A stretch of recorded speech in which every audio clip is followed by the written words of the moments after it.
Real-life Squid Game. Kim Sae-ron's death exposes Korea's celebrity culture.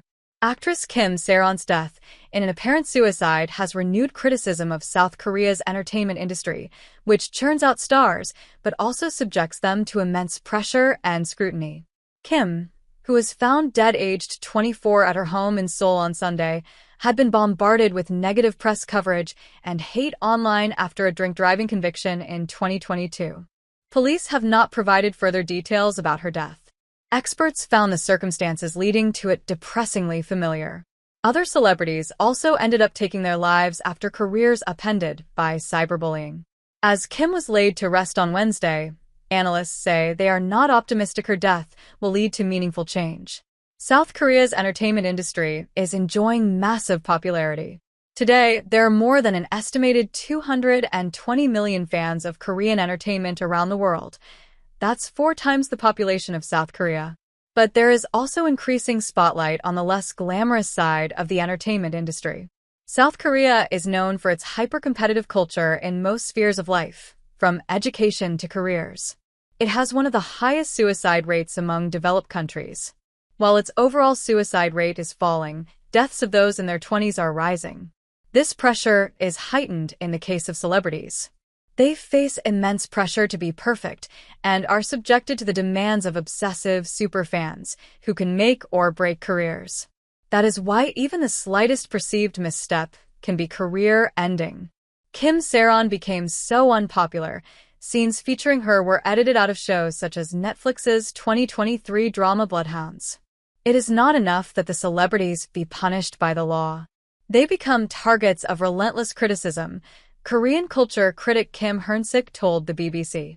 He referred to K-pop artists Sully and Goo Hara, who died by suicide in 2019 after long battles with internet trolls, even though they did not have known brushes with the law.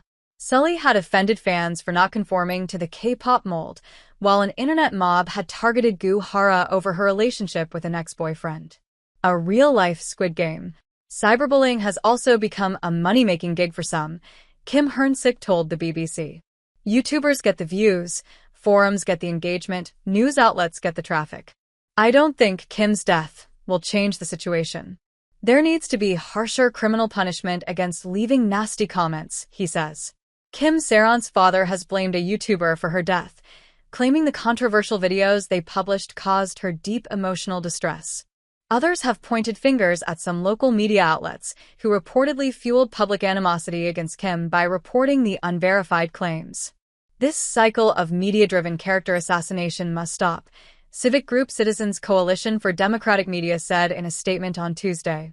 Na Jong-ho, a psychiatry professor at Yale University, likened the spate of celebrity deaths in South Korea to a real-life version of Squid Game, the South Korean Netflix blockbuster which sees the indebted fighting to the death for a huge cash prize. Our society abandons those who stumble and moves on as if nothing happened. How many more lives must be lost before we stop inflicting this destructive, suffocating shame on people? He wrote on Facebook. Drunk driving is a big mistake. There would be a problem with our legal system if that goes unpunished. However, a society that buries people who make mistakes without giving them a second chance is not a healthy one, Professor Na added. Last year, the BBC reported on how superfans in the notorious K-pop industry try to dictate their idols' private lives, from their romantic relationships to their daily activities outside of work, and can be unforgiving when things go off script. It is no surprise that Kim Sae-ron chose to withdraw from the public eye after her DUI conviction, for which she was fined 20 million won, £11,000, in April 2023. It is worth noting, however, that not all public figures are subject to the same treatment. Politicians, including opposition leader Lee Jae-myung, also have past drink-driving convictions but have been able to bounce back. Polls show Lee is now the country's top presidential contender. In South Korea, it is extremely tough for artists to recover when they do something that puts a crack in their idol image, says K-pop columnist Jeff Benjamin. He contrasts this to entertainment industries in the West, where controversies and scandals sometimes even add a rock star-like edge to celebrities' reputations. While no one cheers when a Hollywood celebrity is arrested for DUI, drinking under the influence of alcohol or drugs, or sent to jail for significant crimes, it's not necessarily career-ending, he says. While the Korean entertainment industry has made moves to address performers' mental health concerns, it is unclear how effective these have been. Real change can only happen when there is no more financial or attention incentives to continue with such intrusive reporting, says Mr. Benjamin.